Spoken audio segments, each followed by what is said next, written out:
Welcome to Coffee, Calm and Connection Bite Size, where we deliver key takeaways from our full interviews on current topics from mental health experts.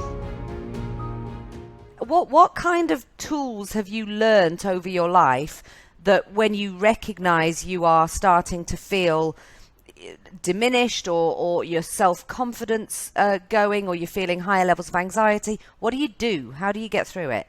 That's a good question, because sometimes I think there's a little bit of a delay between experiencing these feelings and recognizing them, because you just cope and get on with things, and then you find that you've been coping and getting on with things for, I don't know, weeks, and then all of a sudden a little switch inside you goes, I'm not happy. Yeah, I'm not myself. I'm not right. And for me, it takes a while to realise that. And normally, it's interesting because I think I suppress a lot of anxiety and stress in that way, and just get on with things. My body has a way of telling me, and in the last few years, I've developed a lot of food intolerances that I never had, and I'm sure it's just your body going, something's not right here, and you're not recognizing it, so I'm going to make you recognize it. And then all of a sudden I'll get allergic reactions and intolerances, and I'm like, yeah, this is my sign, this is my body telling me to pay attention to your mind and get sorted. And so that's the first step, is actually recognizing that I'm stressed. Yeah.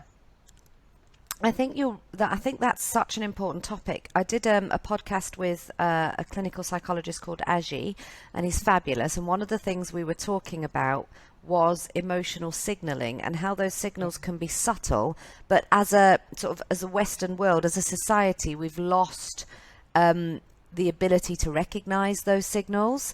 Mm-hmm. And the first step in anything really is to start to recognize those signals again. Yeah.